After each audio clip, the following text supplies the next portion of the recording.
আমি সরকার থেকে আমি বিচার চাই। খুলে আমাদের ওই জায়গায় রাখতে আমাদের 5,000 টাকা মানে ওই জায়গায় ঘুষ বাবদ দিতে হয়েছে। দেশের এই শহীদদের কোনো দল নেই, তারা বাংলাদেশের শ্রেষ্ঠ মানুষ। ঢাকায় 4 তারিখে আমার স্বামীকে গুলি করা হয়েছে কাঁঠাল বাগান ধারে। ওইখান থেকে ছাত্ররা ওইখানে দেখে ওরে ঢাকা মেডিকেল কলেজ হাসপাতালে ভর্তি করাইছিল। ওইখানে আমরা খবর পাওয়ার পর আমরা যাই, ওইখানে গিয়ে ওর চিকিৎসার সরকারি থেকে চিকিৎসা সবকিছু হয়েছে। আমার বাবা মা ওইখানে ছিল, 1.5 মাস ধরে আমার বাবা মা ওইখানে ছিল। এই 20 তারিখে উনি মৃত্যুবরণ করছে শুক্রবার সকাল ভোর 5টার সময়। ওই তো দিন করে দিন খাইছিল, ওই কিছু রাখি যায় নাই।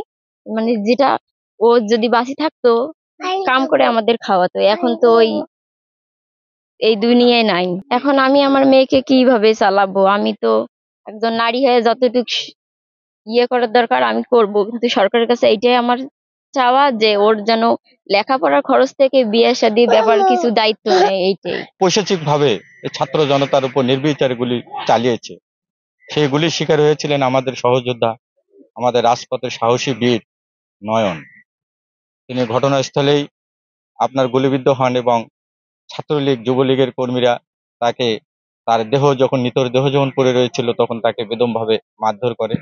পরবর্তীতে তার সহপাঠী ঢাকার যুবদলে এই যে আমার ভাইরা এখানে আছে, তারা সেদিন তার পাশে ছিল, তাকে হাসপাতালে নিয়ে যায় এবং হাসপাতালে সে দীর্ঘ সময় 47 দিন তার জীবনের সঙ্গে একটু বেঁচে থাকার আপ্রাণ চেষ্টা তিনি করে গেছেন, কিন্তু পরিশেষে সে আর বাঁচতে পারল না। এনজিওর কিস্তি প্রথমবার বিকাশ পেমেন্ট করলেই 20 টাকা ইনস্ট্যান্ট ক্যাশব্যাক। না ফেরার দেশে চলে গেল আমাদের সকলকে কাঁদিয়ে।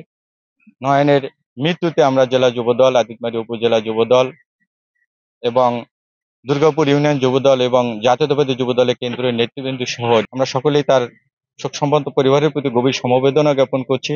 আমরা মূলত এসেছি এই বৈষম্য বিরোধী ছাত্র আন্দোলনে যারা নিহত হয়েছে, যারা আহত হয়েছে, যারা শহীদ হয়েছে, তারা সবাই বাংলাদেশের পরিবারের সদস্য, তারা জামায়াত ইসলামী পরিবারের সদস্য।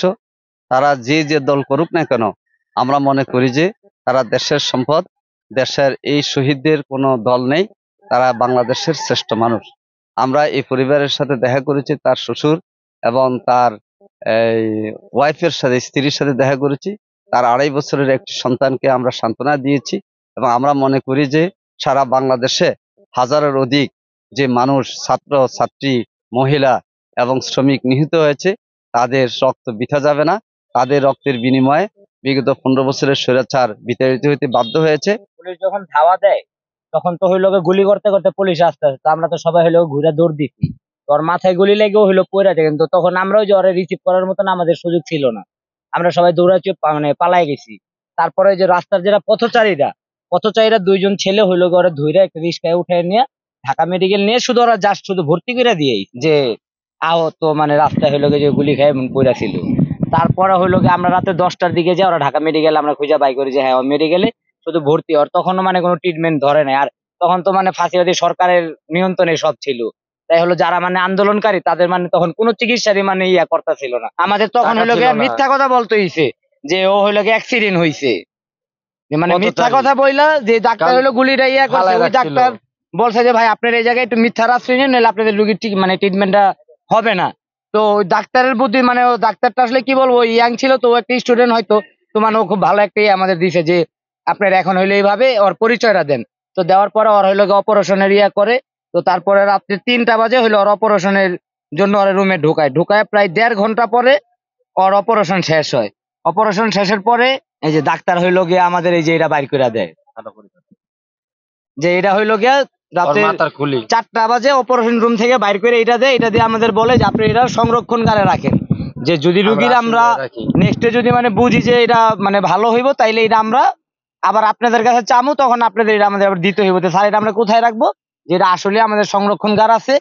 মানে কি বলবো যে তখনও তার কি ফাঁসিবাদী সরকারের সব নেতৃত্বে একটা খুলে আমাদের ওই জায়গায় রাখতে আমাদের 5,000 টাকা মানে ওই জায়গায় ঘুষ বাবদ দিতে হয়েছে, যে এই জিনিসটা রাখেন, এটা আমরা আবার যে কোনো মানে ডাক্তার যখন বলবো আমরা নিয়ে যাবো। আমরা দীর্ঘদিন তার এই যা সংগ্রামে শরীক হয়েছিল, এই দানবীয় সরকারের পতনের জন্য সে যে আত্মত্যাগ করেছে, আদিতবাড়ি উপজেলা বিএনপি, দুর্গাপুর ইউনিয়ন বিএনপি এবং লালমনিরহাট জেলা বিএনপি আমাদের প্রিয় নেতা অধ্যক্ষ আসাদুল হেফতুল মহোদয় তার এই সর্বশক্ত পরিবারকে শক্তিতে রূপান্তরিত করার জন্য জেলা বিএনপির পক্ষ থেকে আমাদের ভূমিকা পালন করে যাব। আমরা উপজেলা বিএনপির পক্ষ থেকে আমরা ভূমিকা পালন করে যাব। সেই সাথে এই অসহায় পরিবারের পাশে বর্তমান যে সরকার আছেন, আমরা চাই সেই সরকার যেন সেই পরিবারকে গরিব অসহায় পরিবারে যাতে করে তার আর্থিক সহযোগিতায় হাত বাড়িয়ে দেন এবং আমরা যারা বিএনপি আছি আমরা তাকে আর্থিক সহযোগিতা করব।